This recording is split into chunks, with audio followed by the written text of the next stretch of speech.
The Reserve Bank of India has released its Financial Inclusion Index, and we have witnessed a growth in our financial inclusion. Hello and welcome to Drishti IAS. My name is Jan Dhan Yojana, and today let us look at the highlights of this report and also understand what could have been the possible reasons behind this growth. So the Reserve Bank of India every year releases an index, which is the Financial Inclusion Index. Now, what do we mean by financial inclusion? Financial inclusion denotes the number of citizens who are a part of the formal financial system, the formal banking system, insurance system, investment system, in contrast to the informal money lending, banking or financial system. So the more people are part of the formal financial system, the more financially included we are. And this index has highlighted that our financial inclusion has increased from 64.2 in the financial year 2024 to 67 in FY 2025.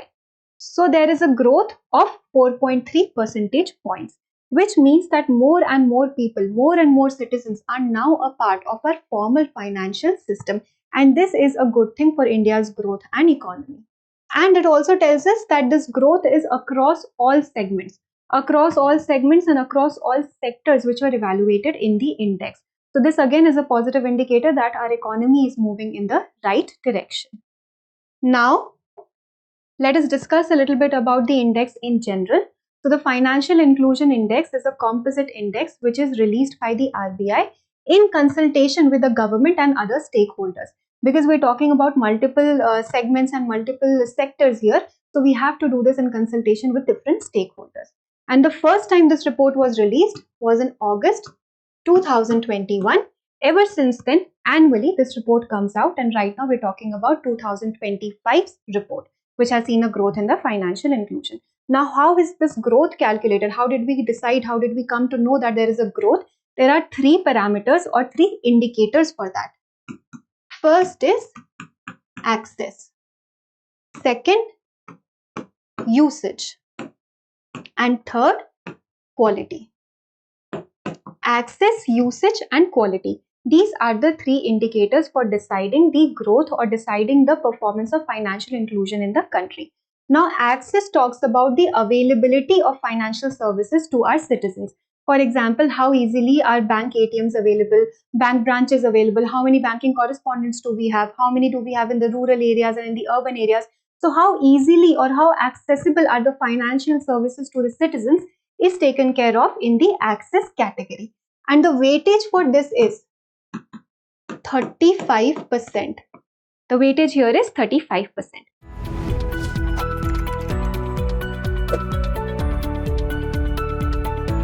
Next is usage. Usage means how often are the financial services used by people. Like how often are savings account being used, current accounts being used, how often are people performing digital transactions. So are they using the banking services? Are they using the financial services appropriately in a timely manner is taken care of in the usage category. And the weightage for this is 45%. Last, we have quality. Quality talks about that, okay, you have given the financial services, people are also using it, but are they protecting the consumers? Is the quality good? Are they protecting the consumers from any types of spams? So all these things are also taken care of in the quality category, and the weightage for this is 20%. So these are the three indicators: access, usage, and quality. And this is evaluated for 5 key sectors. 5 key sectors, which are banking, insurance, investment, postal services, and pension. So these are the 5 key sectors: banking, insurance, investment, postal services, and pension. And this index has highlighted that we have seen a growth in all the 5 sectors. So there are 5 sectors, there are 3 key indicators. And how is this like the metric? The scale is 0 to 100. 0 means we are totally financially excluded, zero financial inclusion. And 100 is complete financial inclusion. This is zero financial inclusion, this is complete financial inclusion. So we are somewhere at 67, so more than 50%. So we are at 67% financial inclusion. We have increased from 64.2 to 67%. So these were some details about the index in general. Now if we talk about this year's report, so as I already discussed that it rose from 64.2 to 61. The growth was across all sectors, which is a very good thing for all the sectors of our economy, which means that every sector is growing, like all the 5 sectors that we discussed: banking, insurance, investment, postal services, and pension. All these sectors are growing. And why are they growing? They're growing because of RBI's initiatives. They're also growing because of government's initiatives. They're growing because financial literacy in the citizens are increasing. People are now aware of how to use these digital transactions, these banking services. So financial literacy is also increasing.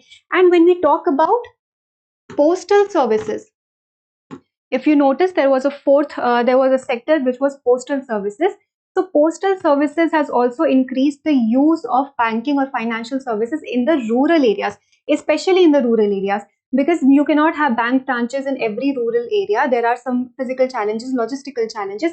There we have post offices, and those post offices, they provide basic financial or basic banking services. So this is also a way to reach out to the local or the rural masses. So our reach there has also increased, and that means that our accessibility has increased. We are giving more and more financial services even in areas where we do not have formal bank branches. So postal services has also played a big role in this growth. Financial literacy, as I mentioned, has again played a big role. People are now aware of how to use these digital transactions. UPI, Bheem, Paytm, PhonePe, everything is being used. So we are now aware of how to use these digital transactions, and we are including ourselves in the formal financial system. And the government has also played some role because of some initiatives related to financial inclusion, like the Pradhan Mantri Jan Dhan Yojana. This came in 2014. And what was an interesting feature in this? It was that people were able to open zero balance saving accounts. They did not need any balance to open the saving account. So that's especially catered to the low income group who did not have money to keep in the savings account. So this helped in financial inclusion a lot. Then Aadhaar enabled payment system. This also helps in rural areas where people do not have smartphones or internet connectivity. There they can just use their Aadhaar card. They do not have debit cards. So they can only use their Aadhaar card and biometric authentication to avail the financial services, the banking services. Then we have the Digital India campaign, which again talks about financial inclusion and digital inclusion. Here you have your UPIs and Bheem, which have made our transactions very easy. Then we have PM Suraksha Bima Yojana, Jeevan Jyoti Yojana, or Atal Pension Yojana. This is all for the pension sector, especially catering to the unorganized sector, the gig worker, the low middle income people who are not able to avail the benefits of the formal pension sector. This is taken, and the old age people, this is taken care of by all these initiatives of the government. Then we have business correspondent models. So these business correspondents are people who actually go to these rural areas, these rural places, villages, and they reach out to people at their doorsteps and provide them with financial services. So this business correspondent model has also been very successful because people, they feel comfortable when somebody reaches out to their doorstep and they're providing them services right there. Like people do not have to go to bank branches and get their things done. They can simply have the basic things done at their doorstep. So this again is a successful model. And India Post Payments Bank, as I already talked about the postal service here, that these post offices are providing basic financial services, basic banking services, and this again is a great success in the rural areas. So these government initiatives combined with the RBI's financial inclusion, combined with financial literacy of the people, has made sure that financial inclusion in the country keeps on increasing. Right now we have moved to 67, but the goal is to reach even 100. So let us hope that that also happens in the near future. But for now, that was all for this video. And now let us practice a question for prelims. Consider the following statements about Financial Inclusion Index developed by the Reserve Bank of India.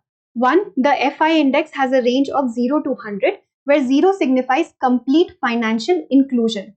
2. The index is based on 3 dimensions: access, usage, and equality.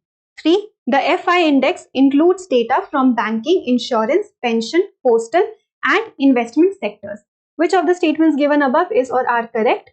A. 1 and 2 only. B. 2 and 3 only. C. 1 and 3 only. D. 3 only.